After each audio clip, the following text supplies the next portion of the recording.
Hey everyone, how's it going? Welcome back to another Route 24 video.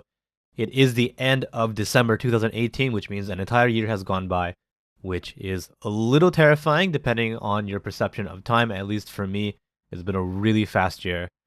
I don't know about you, but the good news is that we have another year ahead of us. So let's get things started. Let's take a look at some games from the Japanese release schedule in January 2019. Getting things started on January 11th is Tales of Vesperia Definitive Edition for the PS4, Switch, and PC. Now, Vesperia is actually my favorite Tales game, so this is something that I really wanted for a long time. I really wanted to play Vesperia again, but I just couldn't bring myself to bring out my PS3, hook it up, and all that, because I just don't have a lot of space on my shelf here for some older consoles. So when the remaster was announced, that I was really pleased. Now, chances are if you played the game in English, you probably only played it on the Xbox 360. That's because English-speaking regions never got the PS3 version. The PS3 version came out a couple months later, maybe a year? Off the top of my head, I'm not quite sure. But it did have a bunch of content that was not available in the original 360 release. The remaster is based on the PS3 version, so if you do like Tales of Vesperia, I do recommend picking up the remaster because you will be able to check out all that new content for the first time in English. Also releasing on the same day is New Super Mario Bros. U Deluxe. It's a bit of a long title. This will be out on the Switch, of course. Now, back when the Wii U was the home console for Nintendo, they had New Super Mario Bros. U and New Super Luigi U, I think it was. Two separate games. But I think Nintendo knows that the Wii U didn't sell as much as they had hoped it would have.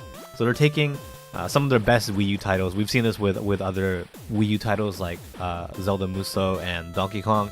They're putting it out on the Switch, which is a console that a lot of people are actually purchasing. So if you missed out on these Wii U titles just because you never had a Wii U, now is a chance that you can go ahead and check out some really good games from that generation. On January 17th, you can check out Sword Art Online Fatal Bullet Complete Edition for the PS4, Xbox One, and PC. This is the same game that came out in 2018, but will have DLC content included, and will also have an extra scenario. So if you are a fan of this series, you might be interested in this if you didn't pick up the original game, and also didn't spend any money on the DLC. Pretty much the same game. If you pass it up the first time, I don't know if you need to pick it up this time, but just in case the extra content will push you over the edge, this package will be out on the 17th. Also releasing on the 17th is Yakuza 4 on the PS4. This isn't really much of a remake, it's just kind of a re-release, I guess you could say. They are cleaning up the textures and making it look really good on a modern platform, but there's no extra features or anything that are being added from the original title. What they're doing with this series is just taking all of the games and kind of re-releasing them on a single platform, so you don't need to dig up any older consoles just to play this series from beginning to end. If you like this series, I would say for sure pick it up. I liked 4. It's pretty good. This is the first time they had multiple protagonists in a single game, and, there's protagonists for everyone.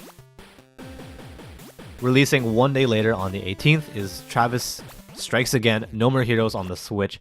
This is kind of a sequel to the second No More Heroes game, but kind of isn't. It's not a typical No More Heroes game. If you played those games, if you've seen what they look like when they were out on the Wii and also the PS3, it's not that. But it's still a sequel of sorts, so if you really like that franchise, if you really like these characters, if you want to support Suda51, I would say go ahead, pick it up. You might like what you see. On January 25th is a game that a lot of people have been looking forward to for a very long time. Of course, I'm talking about Kingdom Hearts 3 on the Xbox One and the PS4. I honestly haven't played any Kingdom Hearts game. I know that's a crazy thing to say just because I play so many JRPGs, but no, I've actually never played a Kingdom Hearts game. So, the more of this game that I see, the more trailers I watch, it's something that I'm thinking maybe I want to check out.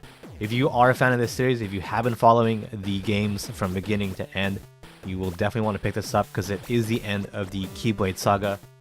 So all those years of build-up will finally pay off, hopefully.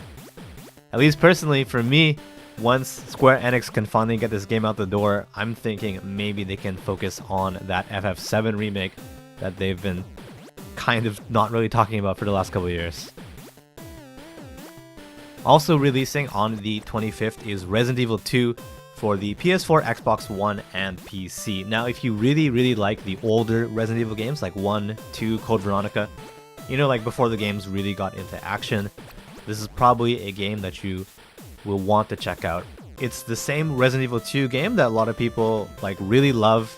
It's that kind of gameplay, but the graphics look really good. It's running on modern hardware. So this is definitely something that I think fans of the older games should be checking out.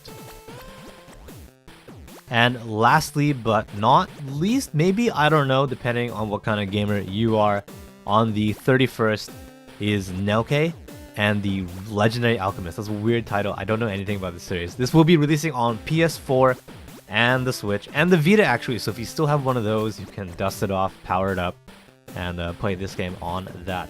This is going to be in the Alteria series, but not really. It's not a mainline game. It's a side game.